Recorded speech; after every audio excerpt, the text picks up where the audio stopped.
Hello, and welcome to yet another edition of Helium Hacks Happy Hour. My name is Travis. I go by TT on Discord. We have a couple of folks from Datacake that are going to be giving us a presentation on dashboarding today. So I'm very excited about that. I know a number of you out there have been using Datacake and their platform. So I guess, how's everyone doing? How's your week going? What's going on? Not much.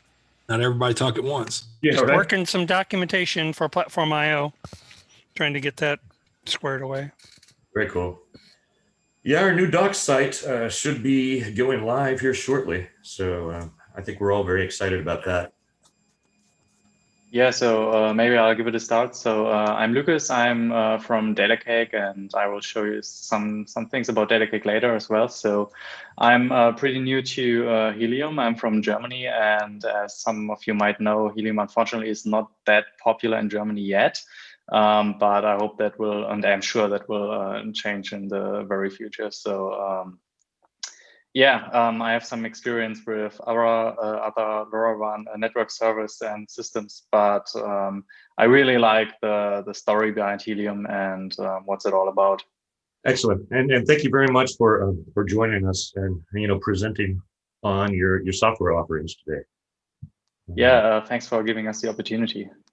My name is Andy Nadler. I'm more of the, I guess, on the user side of it. I'm an agricultural meteorologist, so I'm looking at ways to measure plants, what they do, farming, that type of thing. So I've been playing around with a lot of things. Travis, you and I have been on the phone before with Henry, getting set up with the hotspot, and then just in the last couple of weeks, I've been working with Simon at Datacake. I've been playing around with that on some weather monitoring. So I was really excited to see that Lucas is going to be on here to talk about Datacake, because I've been really impressed. It's pretty easy. I'm not a coder, so I found it pretty easy to put together. I did some dashboards and stuff, and like I say, it wasn't rocket science to do. So I really liked it. So I'm looking forward to this. Very cool. Yeah, it's good to have you, man. Thanks. That's very nice and good to hear as well. We are Datacake, and let's give you a bit of a backstory how it all started. So a couple of years ago, I met Simon, who became my co-founder, and back then he was working in his family business. They are a manufacturer of welding fume extraction machines, so air filters and air quality monitoring for the industrial sector. And they've been doing this for I think 40 years now. And around 2014, the topic of industrial IoT was getting bigger in Germany, and they were also looking for ways to monitor their air filters from a distance to solve things like service or get notifications when a filter becomes full. And 2014 does not sound that long ago, but if you look at what was technically possible back then, the landscape was totally different. So they were trying different things, inviting vendors like Siemens and all the big players. They came to their headquarters with like their suits on and putting like big ballpark numbers on the table and saying that, yeah, we can do this, but it will cost you like $500,000 or whatever. And Simon, who was also like technically interested, thought to himself like, that doesn't sound right. There must be ways, and of course there are ways, and you don't have to reinvent the wheel every time. And yeah, I think Simon just joined, so maybe you can hear me. And so yeah, we connected and we knew each other actually from Twitter. And I have a software background, been building software systems for a while now. And he has more like the electronics and mechanical background. And yeah, he reached out to me and told me his story and asked me what I was thinking. And I said, yeah, of course, we can take existing things and combine them and make a solution for you. And we quickly discovered that the solution that we are building for this specific use case was not really limited to this use case, because other companies from Germany had like the exact same problem, or like 90% of the same problems. So from the beginning, we built a platform that would be able to adapt to different use cases very easily. And yeah, that's how Datacake came along. So in the beginning, as I said, there was no LoRaWAN around, especially not in Germany. And so first we built our own hardware based on a cellular module. So it's called a cellular PLC controller, that's what we call it. And it's still in use today at some machines. And what it allows you, you put it into the machine, connect your industrial sensors, and set the mapping in software. So everything is software defined. So you don't have to know how to code. You don't really have to know how the sensors work, because everything you need to know is in the data sheet. And it connects via cellular, as I said, and to a platform, and all the configuration is a web-based interface. So it was very easy for like industrial companies who did not know anything about software development to get their machines online. And yeah, of course, this is not what we're doing today. The landscape evolved and LoRa came around also here in Germany, and our neighboring country, the Netherlands, they are pretty advanced with LoRa coverage. Fortunately, not Helium so far, but they have like KPN, the national telephone provider, has like a nationwide LoRa network. They are a commercial one.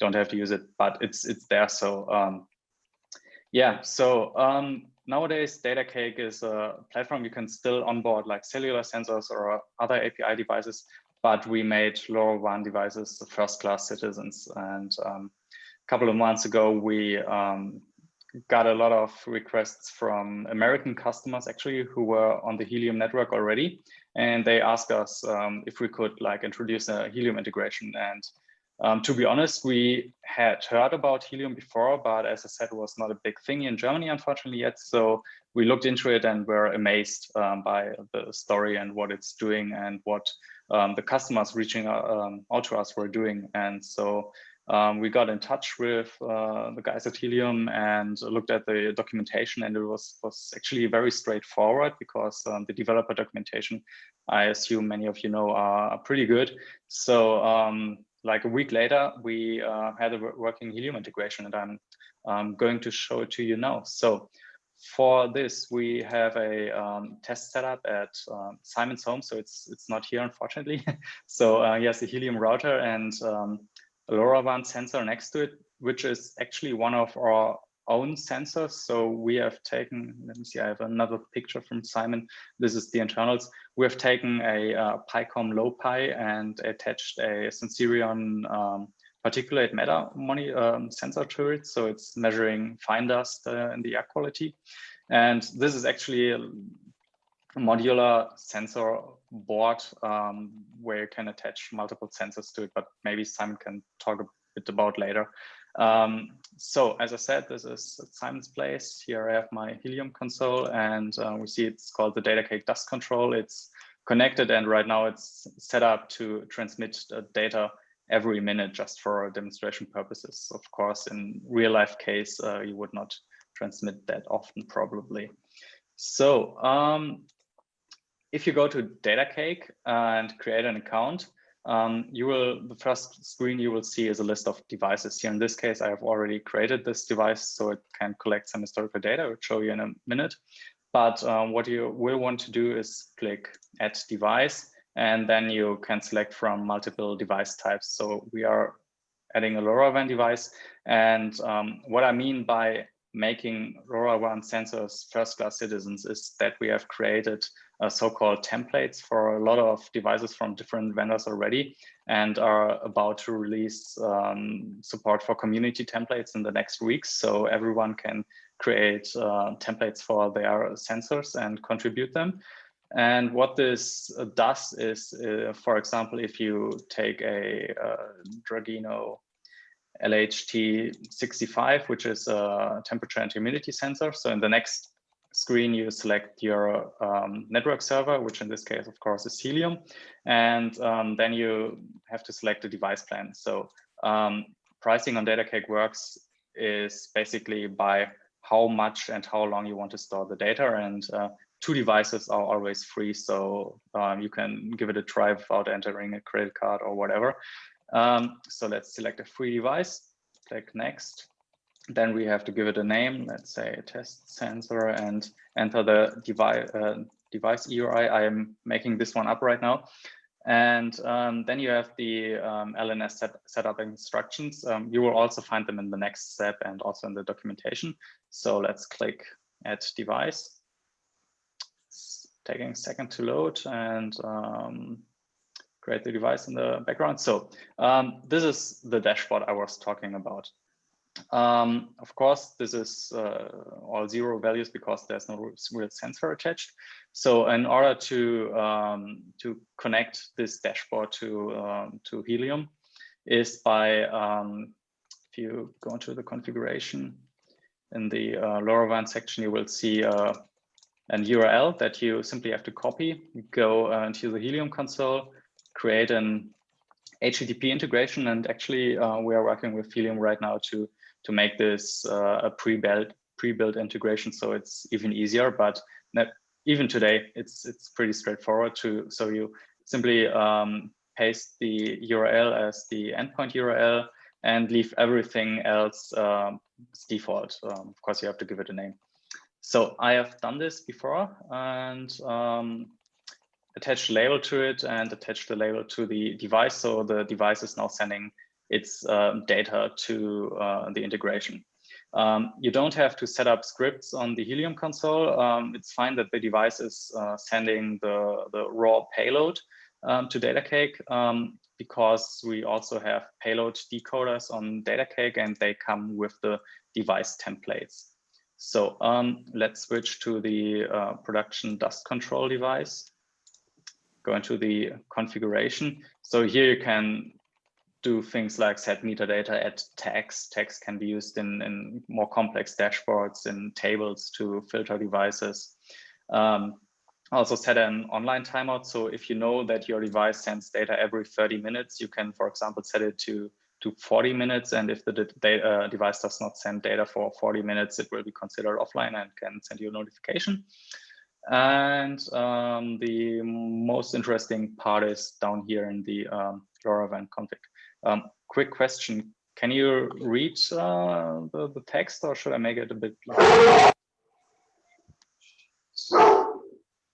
Oh, someone has a dog.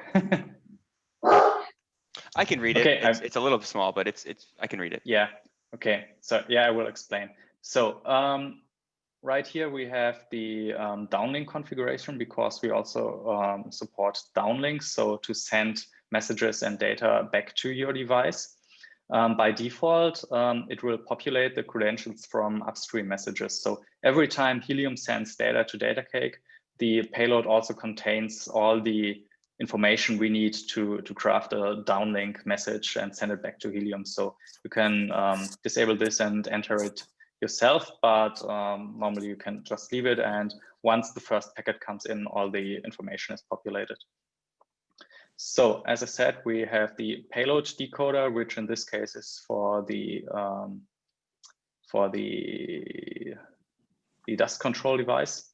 And it's basically works like most other LoRaWAN JavaScript decoders you find out there, with the exception that the data structure is a bit different because we also support multiple historic measurements in one message. So say you have a LoRaWAN device that transmits data every hour, but for 15-minute increments. So 4 measurements in one payload, then you could do this here and apply a timestamp and it will be written into the database. So if we take a look at the Debug tab, debug is for debugging purposes. We can see the webhook that came in from Helium, and then can also see what the decoder returned for that message. So you see many fields here. Fields is a good thing. If you go into the configuration, you see that the template has created, in this case, a lot of fields. So the field is like a variable that stores data and has a data type. So we support integer, float, Boolean, strings, geolocations, things like that. Also counter fields, which are pretty cool. So yeah, I will talk about it later. Maybe it's a bit too much detail right now. So as you can see, the data that the decoder sent maps to these fields, and they store their data here. And to visualize the data, you go to the dashboard, and this device has a pretty nice pre-made dashboard. Dashboard consists of widgets where you can display Boolean values, measurements, can do things like times exceeded per day, and you can also display historic values. You can create dashboards without writing code. We have this, what you see is what you get, drag and drop dashboard editor. And if you, for example, go into detailed configuration of a field, you can, this is a Boolean widget. You can select which field you want to display, give it a name, add an icon, things like that. Same for the chart widget. You can add different fields, configure the axes, show or not show grids, also select the time frame. And let me see, times exceeded per day should be, yeah, I think if I'm correct, the device will send a message when the threshold is exceeded, or yeah, it's number of limit exceeded, and then you can do a time frame operation where we support minimum, maximum, average, sum, also change in absolute and percentage. So for example, you could monitor a temperature change and display it like relative to the previous day, for example. But in this case, we are calculating the sum of all values from today, which is like today, 12 a.m. until now, which here in Germany is 24 minutes later, but that's another story. We have different widgets. We have table widgets, map widgets, histograms. You can add text, headlines, things like that. And you can also create a mobile dashboard. So Datacake is responsive, so you can open the dashboard in your web browser, and you can create a custom dashboard here, because like in some cases, like this is a pretty complex dashboard and you would want to rearrange it here. So you can do this. Yeah, another type of dashboard. So this is the device dashboard. This displays data from one device only. Another type of dashboards that's pretty popular with our users is a so-called global dashboard. You can add one to your workspace by clicking this button, give it a name. And let's add this dashboard. Can also add widgets here. So let's quickly, for demonstration purposes only, so for example, the PM25 value. So now this dashboard is changed, saved. And what you can do with global dashboards is make them public. So if you choose to make your dashboard public, you get a public link that you can share with anyone, and they don't need to have a Datacake account. So you can share this link, make it public, and you have an instant auto refreshing public dashboard. You can also add tabs to your dashboard. So, oops, saving. If you want to display more data on a public dashboard, you can do this here. Switch tabs, so pretty basic stuff. Another thing that's important is our rules engine. So rules allow you to, for example, send notifications if a measurement crosses a certain threshold. So let's give it a name, test. If the device does control the field PM25 is larger than whatever, 250, then you can choose from different action types, send an email, send an SMS message, call a webhook. So for example, if you want to send a Slack message or integrate with another system, you can do this with webhooks. Or you can also send LoRa downlinks. So for example, you could switch on ventilation if CO2 level crosses a certain threshold, so you can connect different LoRaWAN devices to each other, not only LoRaWAN devices, of course. There are some more settings regarding to how often a rule is triggered, if when it is reset, and things like that. Yeah, so speaking of downlinks, I think this is pretty cool as well. So earlier I went through the downlink configuration. So this is the data that we need to technically send a downlink back to Helium, or schedule the downlink. And to configure the actual downlink messages, you can do this here. And our LoRaWAN templates also include the downlinks from the manufacturers, but you can, of course, create your own downlink messages. So for example, here is one, it's called set RGB LED. So the dust control device has an RGB LED, and you can set it via LoRaWAN downlink message. So if you take a look at what this downlink looks like, it consists also of a JavaScript-based encoder, which takes in a list of measurements. So measurements, as I said earlier, are the fields on Datacake. So you can use data from fields which can be populated by the sensor itself or by the user in the dashboard, and use it to craft downlink messages. So in this case, we are using the state of RGB red, green, and blue to create a binary payload that is then sent to the device. And we can set the port, of course. So if I click the button configure and send downlink, you can first configure it. By configure it, I mean set the value for the fields. So for example, 255.0.0, this should set it to red, and click save and send downlink. If we now look into the Debug tab, oops, there it is. Send downlink to device, which is this payload. And don't know if Simon can confirm, but the LED should be red now. Yeah, so these are downlinks. We are currently working on making them available in the dashboard as well, so you can have like quick action buttons to toggle devices. And I think as many of you know, right now downlinks are technically sent to the device only when the device sends an uplink message. This will change in the future with Class C devices, but yeah, right now this device is configured to send data every minute.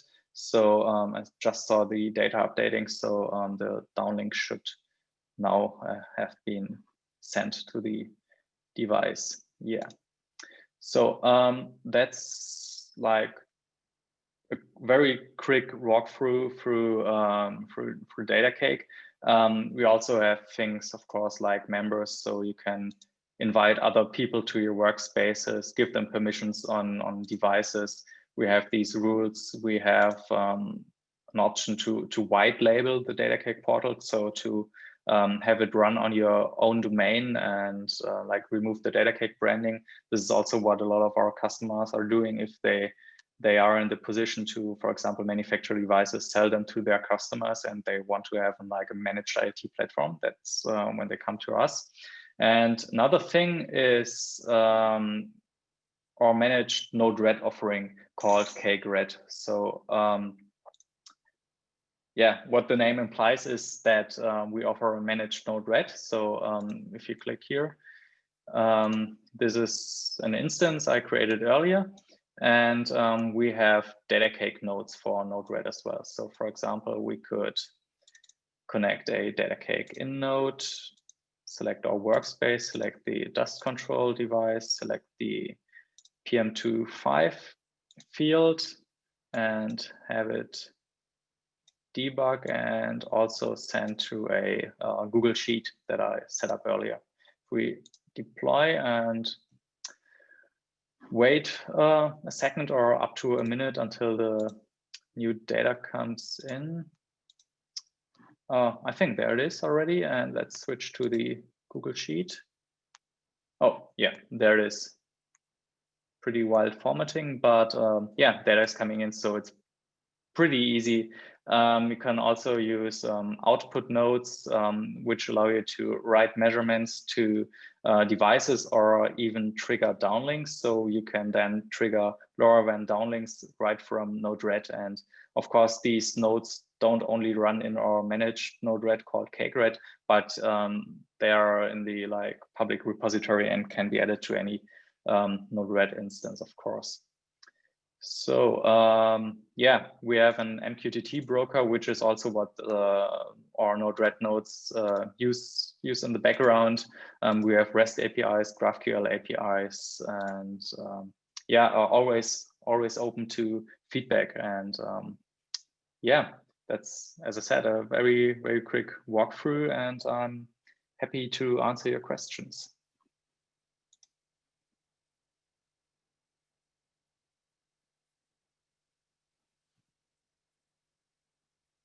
If there are questions. That's good. Thank you. I do have a couple of questions. So the decoders, you do support uplink and downlink decoders, and they are customizable, correct? May I create correct, my yes. own? Yes, you can always create your own. You don't have to use a template. So if you don't find your device in the list or are creating your own device, you can always choose generic LoRa device. We are asking you which device you are missing in case it's not in the list, but you can skip this and select Helium. And what this will do is it will create an empty device with no decoder, no dashboard, no fields. You can do it all yourself. Right. Okay, good.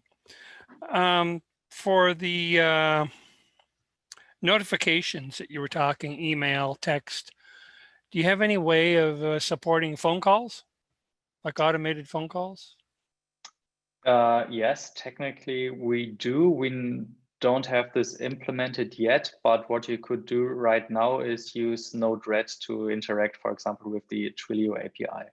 But if this is, but we could also build this feature into our own rules engine.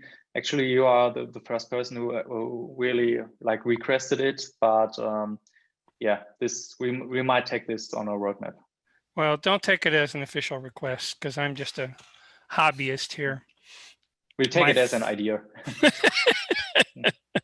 Well, my idea is a water monitoring system, and in certain instances, I tend to be an old guy. I tend to ignore texts and emails, So I'd like a phone call if it's like an emergency water problem.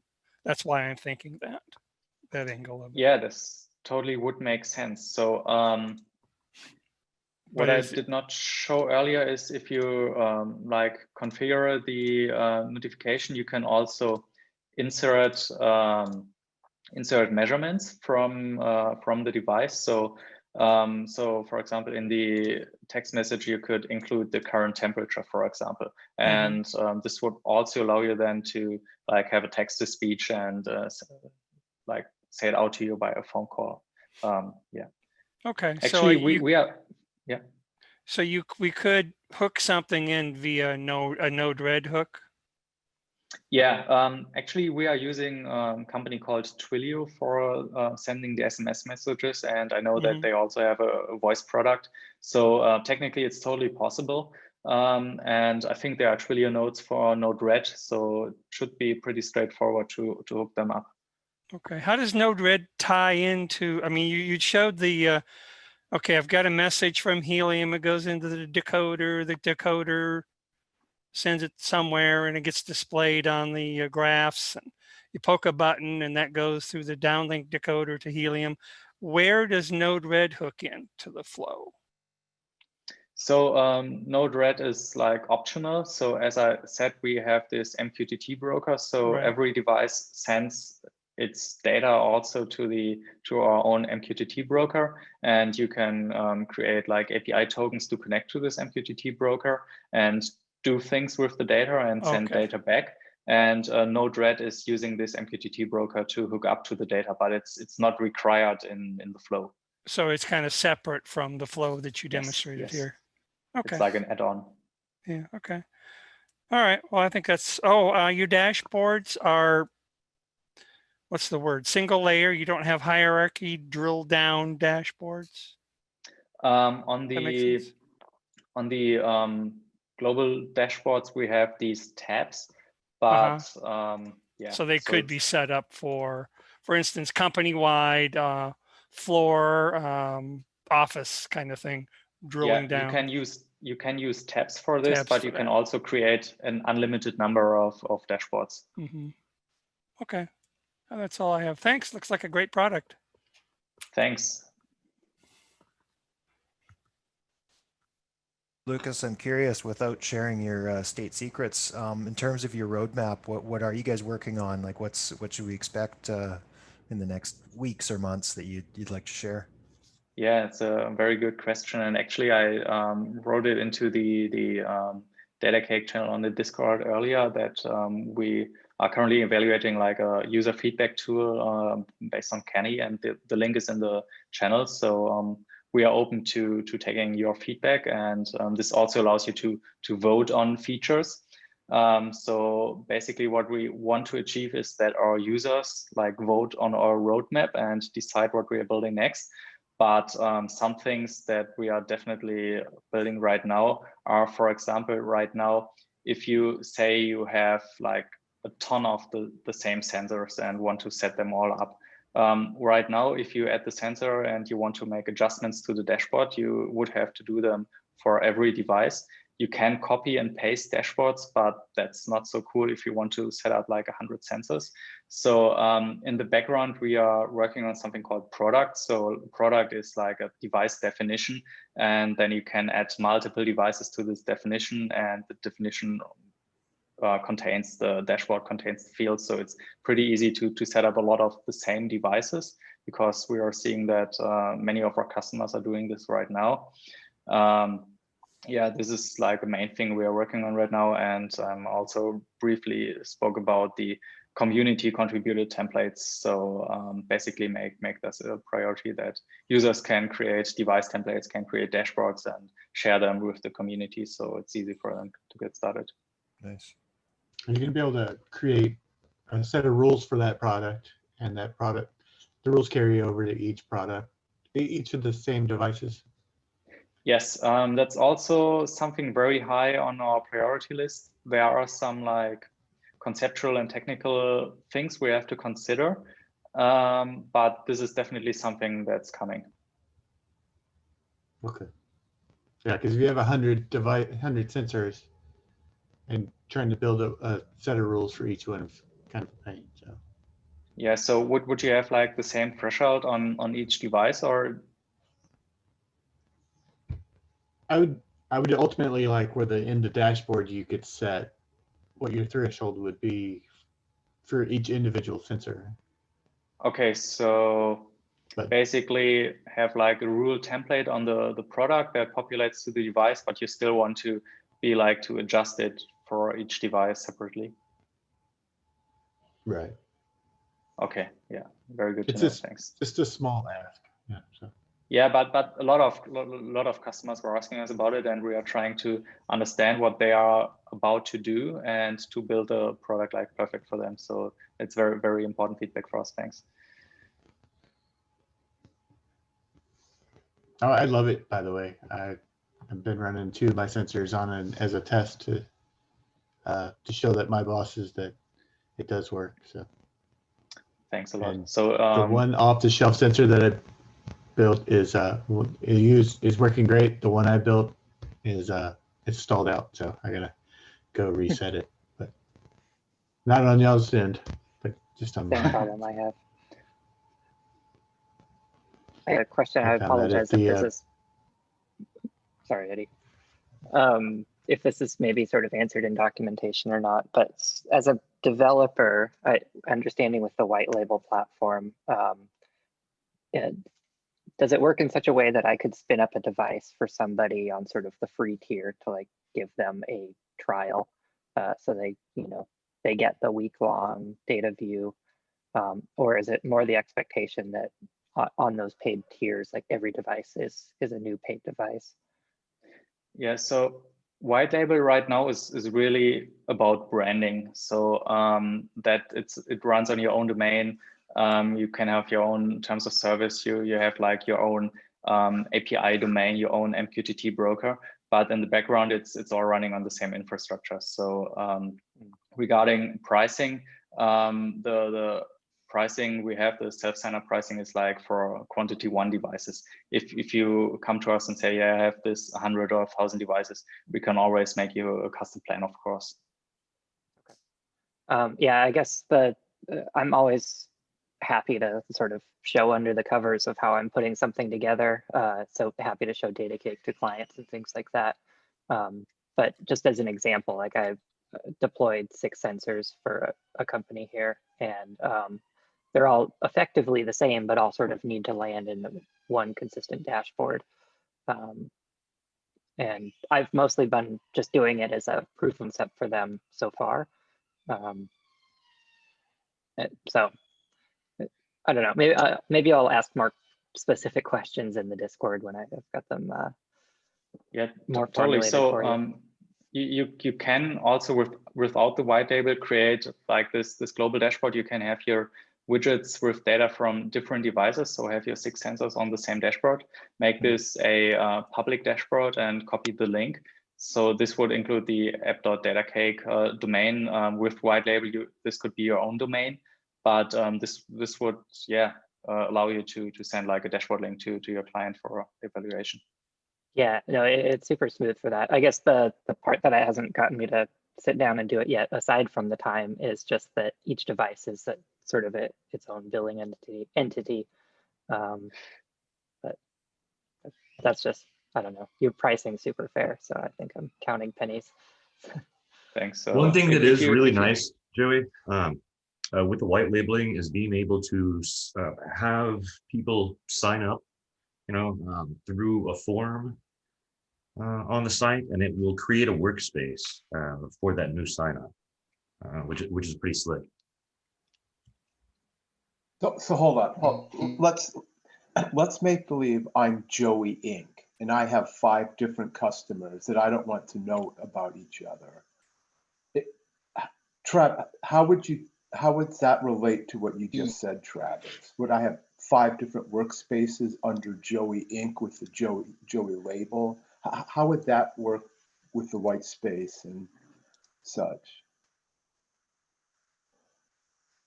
Or Lucas, or whoever would know. How would make it simple? How would that work? So you have a user account, and the user account is inside a so-called workspace, and workspace holds devices. If you sign up by, if you haven't, so I can go into the members and invite you and input your email. And what happens then is when you sign up, you will automatically be added to this workspace and see the devices that I have added you. If you go to the white label site and sign up without having an invitation, you will basically see an empty device list. I can then like share devices with you specifically, but it doesn't matter if you're on our Datacake domain or on your white label site. It's always the same mechanism. Lucas, can you hear me? This Yeah, is Simon. Hello, everybody. Yeah, I have your name, because the thing is your invitation for this, and I was some stuff, and then I was also Lucas, but well, it's Simon, and you may maybe be able to differentiate us from the sound of our voice. So what I was going to answer or to add here is that we should now show something about the workspaces, because that was something that we haven't talked about yet. And the question that came up just a few minutes ago, I think can be best answered with showing workspaces. So basically we do.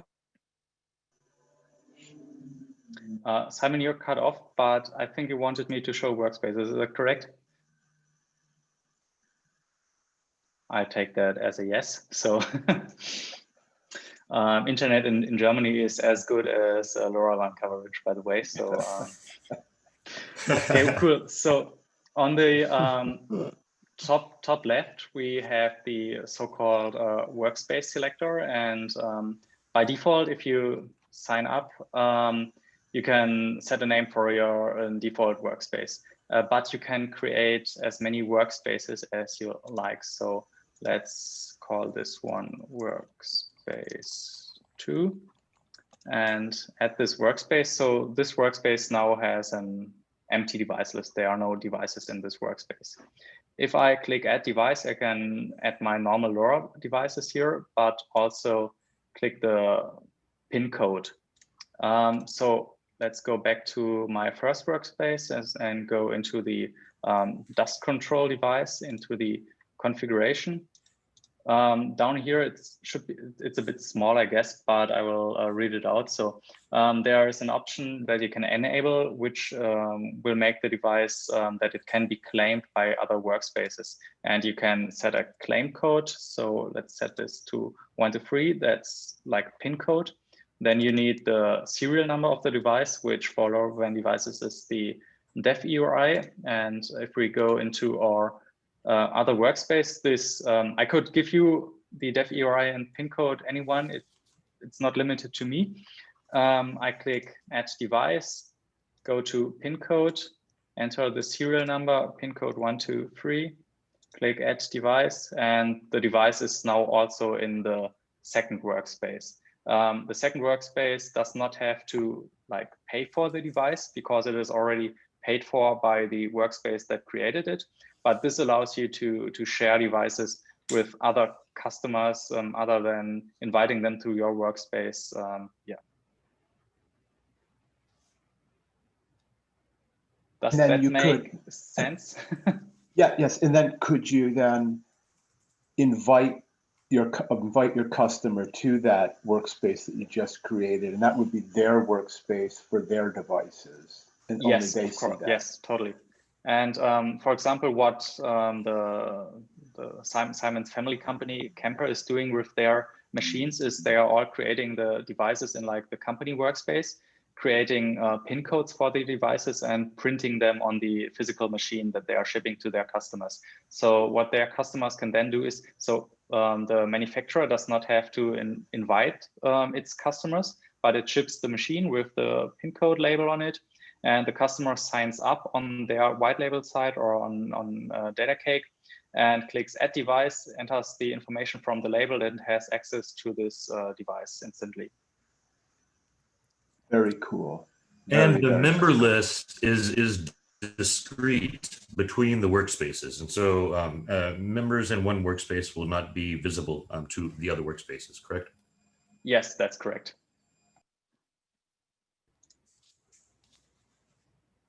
Is this scenario we talked about, is that what workspaces are for, or is that just one use of a workspace? So workspaces are like organizations or tenants. So it's like a way to group devices, but also group users. So what we wanted to avoid is only having user accounts where you have all your devices from different companies or different use cases. So it's like an easy way to separate also the billing from the actual use of the device. Yeah, so basically, I'm back, by the way, I found an Ethernet cable. Basically, the answer is very simple. It's just one use case. So we do have customers using the workspaces to separate their end customers, but they are also using the workspaces in their own company to separate areas, buildings, or even projects. We do have some R&D companies or companies that do R&D stuff, and they use the workspaces to separate them. And as you can see, we've created a workspace for this Helium Happy Hour. So it's called that workspace. So you can use workspaces wherever you need a complete separation. But as Lucas is just showing the members sections, what would be also possible is that under add member, if you invite a member, you can also define which devices that member has access on. So that means you can have a short or a simple layer of access control right in the workspace itself. But if you want to have a full separation between those things, you can create workspaces for your end customers. And the good thing about that is, even if you run a white label solution on Datacake and your end customers use that white label solution, the end customer then would be also able to still use his own white label if in some ways he wants to have his own portal of Datacake. So this is, there's no limitation on how many workspaces you can have, members and so on. So simply, there are all different use cases possible with using workspaces. And another thing I believe that you mentioned, but I'd like to kind of bring this back up, is within a workspace, the billing aspect of it, that can be paid by a card for that workspace that's not tied to, I guess, the general owner of the account or the white labeled account, correct? And so you have, you know, billing going to different people for different workspaces. Yeah, so billing is defined by the workspace, and the workspace paying for the device is always the workspace where it has been first created. So as I said, a device can be in multiple workspaces, but only the first workspace where it has been created is paying for the device. Device And that's can be, an incredibly cool function there. a device could be running in multiple workspaces at the same time. Yes. Yeah, so technically it's the same device, but multiple workspaces have access to it. Oh, this is very powerful. This is very powerful. If you delete a device in one workspace, does it delete it from the rest of them, or can you only delete the device in the workspace that it was created in? Right now you can create it in. Right now you can delete it in every workspace, if I'm not mistaken. But this is something we've been thinking about a lot in the past, and are working on making this like configurable, so that you can allow or disallow this. Yeah, but basically it doesn't matter, because it's not deleting. If you are the ultimate creator of the device and you delete it, it's deleted for everyone. But if a customer in your sub workspaces has this device as well, and he presses on delete, there's a notification saying you are going to remove that device from the workspace, but you're not going to delete it. So basically it's not deleted, it's just removed from the workspace. As you can see here, the button says remove device from workspace and not delete. And on the root workspace where the device was created on, it's then delete. So the device is being deleted. Yeah, Simon, sorry, you're totally right. It was a bit late. Yeah. But if you go to delete device here, it says delete device permanently. Yeah. Okay. Yeah. Yeah. While you're on this page, would you mind pulling up the configuration for Mktt right there? Yeah, sure. So Mktt Integration, this has this configure and enable badge, but actually Mktt is always enabled for all devices. And this model gives you like a quick overview of how it works. It's like the short version of the documentation with just the information you need to subscribe to data from this device and publish to this device. So our Mktt topic is made up of first prefix, in this case DTCK, and then the product slug. This will make sense when we have like published the products in the coming weeks, and then the device ID, and followed by the field name, or in this case a wildcard. And if you want to publish to a device, it has a different topic. This has like access control reasons, because users on Datacake as well as API tokens can have different permissions. So for example, you could create an API user that can only read data from a device, but not like publish data to a device. This is why we have this separation here.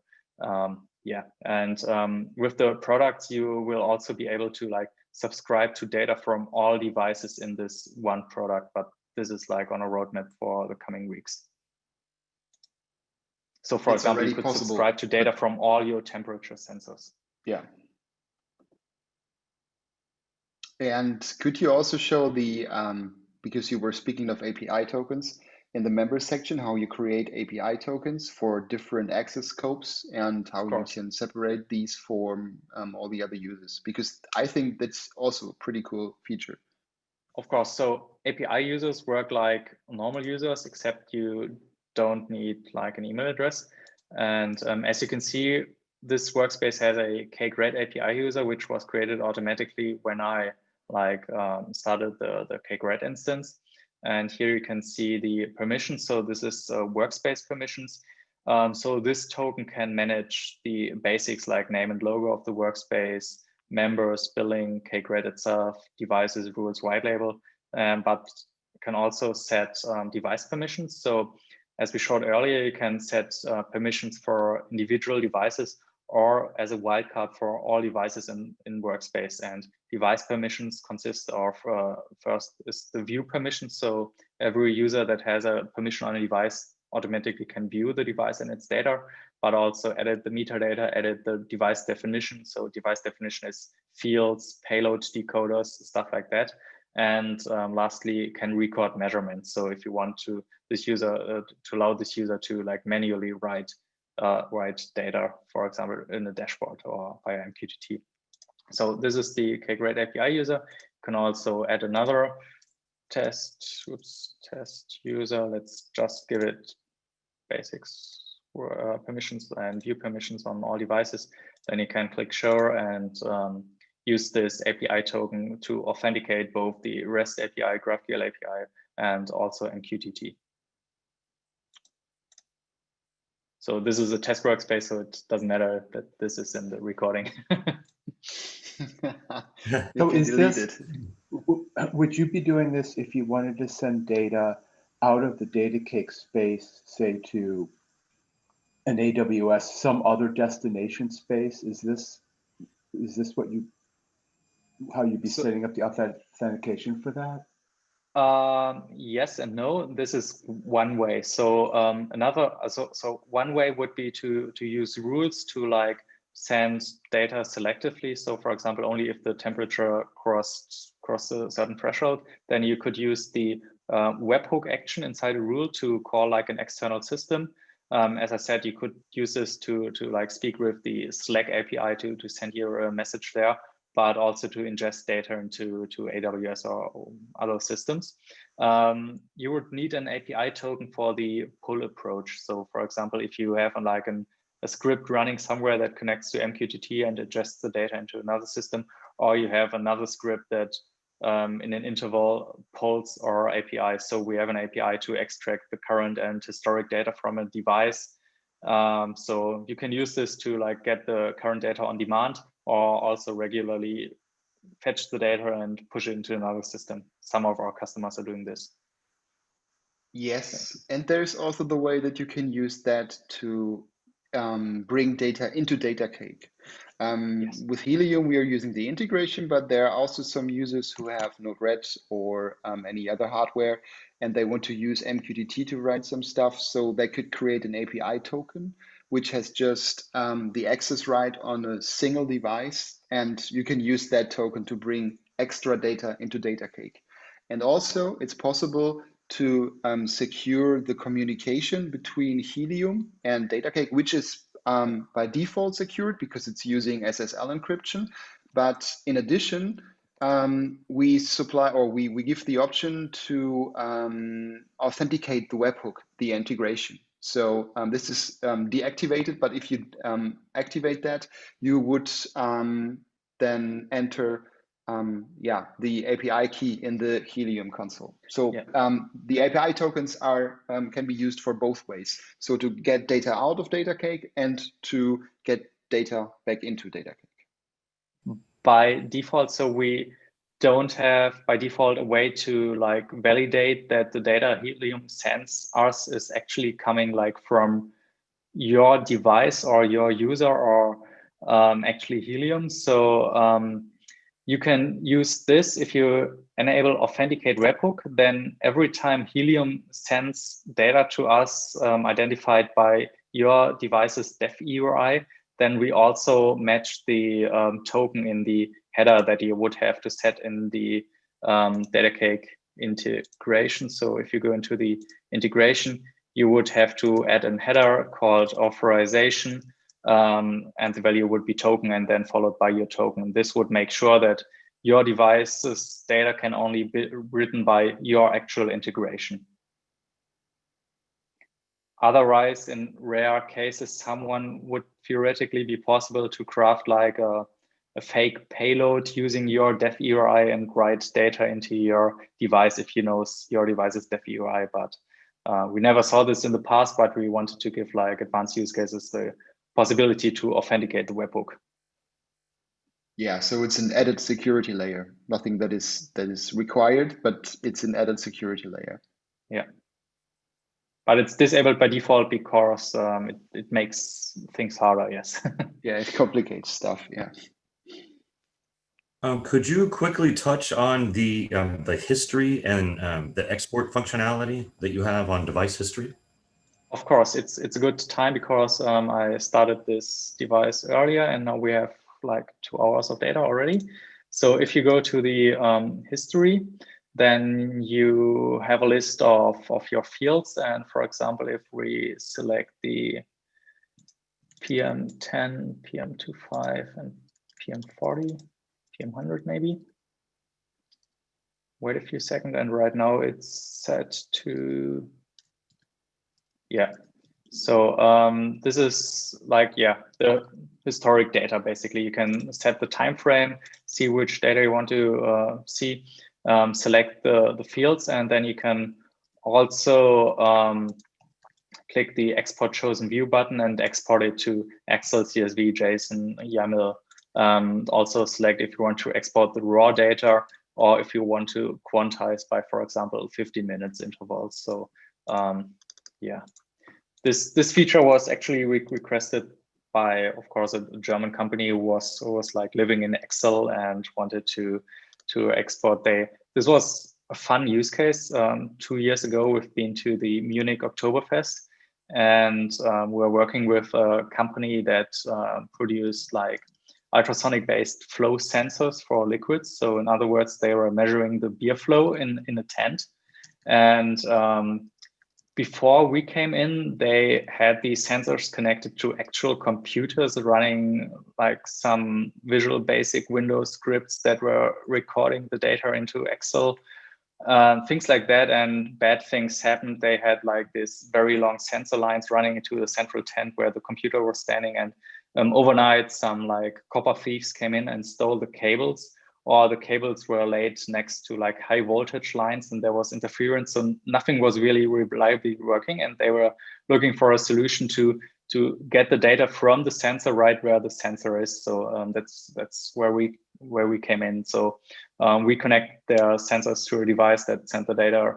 Back then it was sent by cellular to the cloud, and they could like monitor the beer flow in real time, but also it was very important for them, export it to Excel, so they could do business things with it. Can we sign up to be a beta tester next time for the beer flow? Of course, yeah. So I was just taking a look at the chat, and I was in parallel while you were doing some explanation on the video, writing some things in the chat. And I just saw a question popping up about integrating the hotspots as well. So what we do have already is an integration for the TTN network so that users can add their gateways. And our plan is, because we had a look at the Helium API, and our plan is to have hotspots here as well. This is something that we really would like to see, because it would be cool if you have your hotspot also on Datacake. We were also having a look into the API, and we think, we see quite some nice functions here. So yes, this is on our roadmap. There are some things that have higher priority right now, because yeah, they are really needed. I was watching the video with my slow internet connection right at the beginning, and somebody was asking about I think, Adam, was that you? No.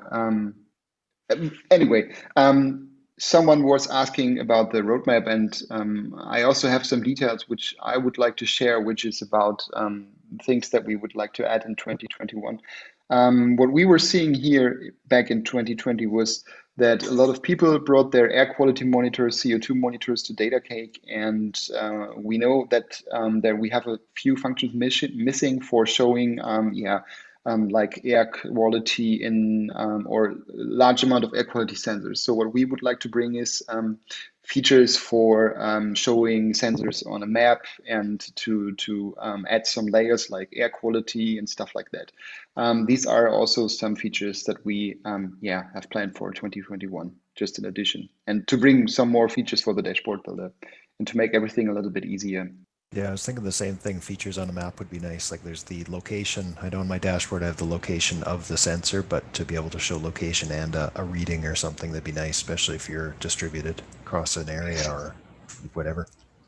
Exactly. I had a phone call with a customer last week, and I was telling them the same, and he was telling me that we should, if we do layers on top of that map, we should be able, or we should definitely bring in the function that you could have access to a weather map. So he was monitoring a fleet of cars, and he wanted to give his customers the option to blend in a weather map so that he can see where the trucks are in bad weather conditions or stuff like that.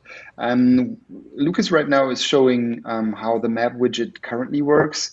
And we still think that this is a good example if you are working with a position on a single device or on a single device dashboard. But we want to keep things easy here. And what we want to do is like having a map deeply integrated into Datacake. So basically, there will be a feature on the sidebar where it says map. You click on that, you see the map. And on that map, you see all the devices that have a position field.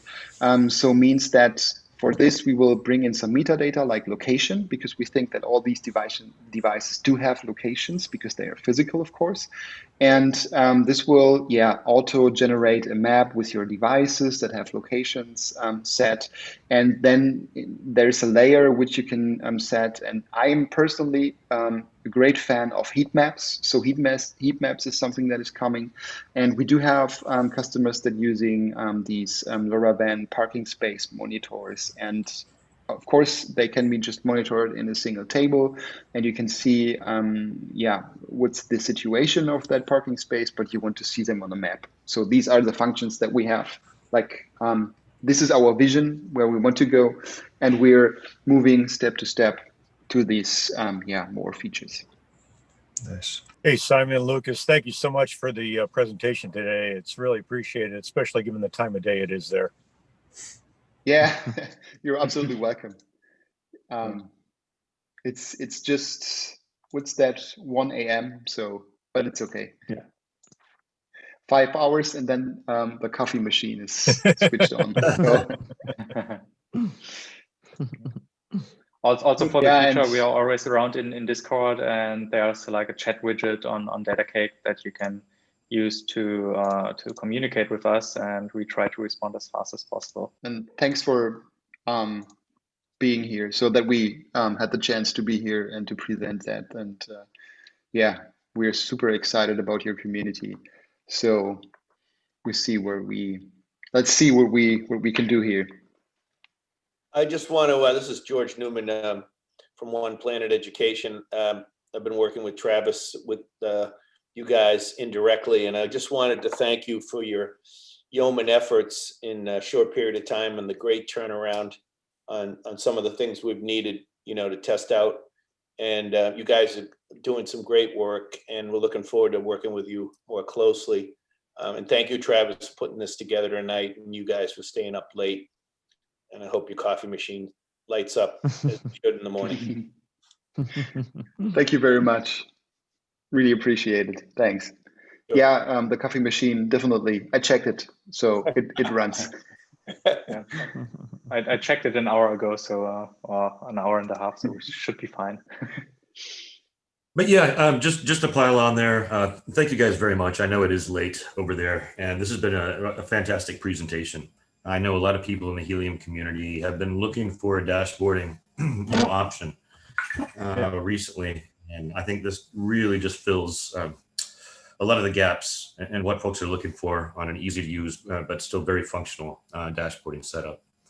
And also, this wasn't really touched on too much, but like compared to other dashboarding solutions, the pricing on this is fantastic. It's, if anyone hasn't really looked through, what's available out there, the numbers on this look great. Thanks. That's very, very good to hear. So I also want to add that in the future, if someone has questions or like a use case you want to talk about, we're always available for like a one-on-one video chat. Just hit us up. Would it be on the website or on the Discord, and we will arrange a meeting then.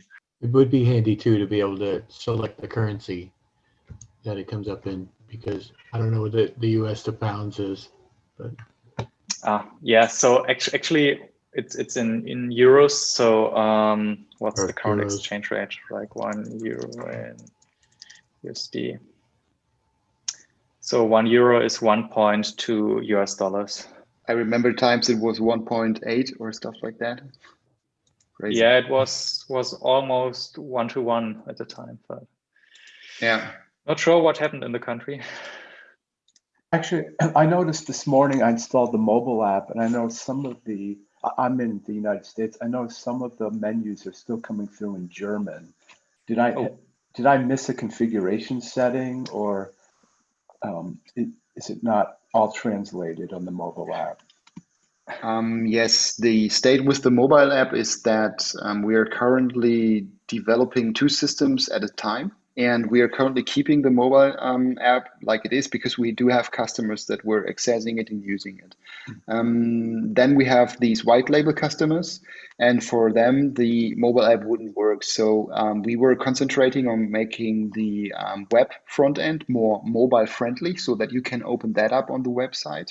And we are concentrating more and more on that. So sooner or later, the native app, we will, still leave that on the store, do some smaller things for that. But in the end, it will be that the web portal is the stuff that will be shown on the mobile app as well. So it can be that there are on the native app some things that are not yet translated. But for example, on the web interface, we are using this like 90%. So if we see something where it is not translated, I know from Travis that there are some tooltips which are not yet translated.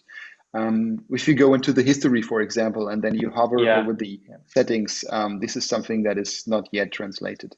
If you just find something, just please report that, and we will, of course, translate that to English. The German word for temperature is very close to the English word, so that that one just missing the E at the end. Yeah, it also could be that a template. One of the things that we are really looking forward for personally is that we bring in the option that the community is able to contribute to our template section.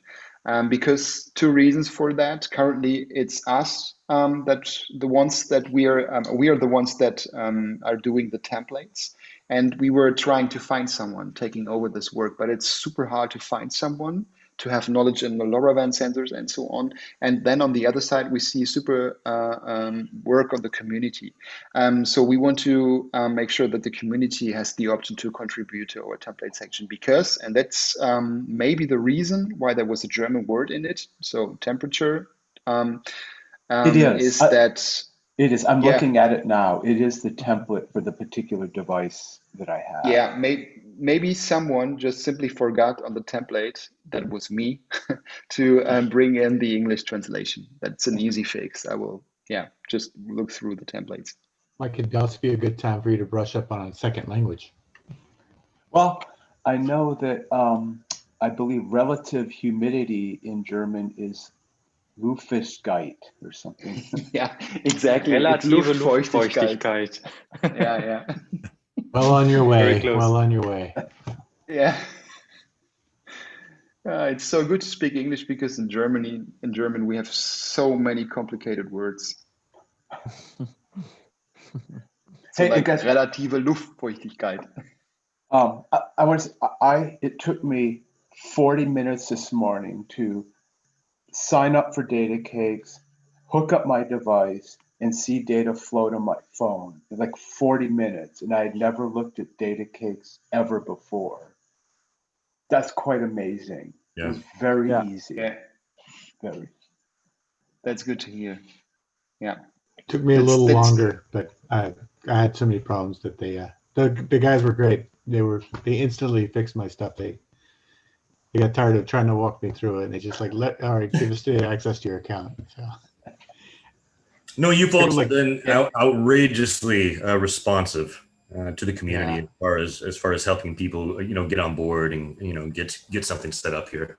That's fantastic. And anyone who didn't catch this earlier, there is a Discord channel within the Helium Discord that's dedicated to Datacake.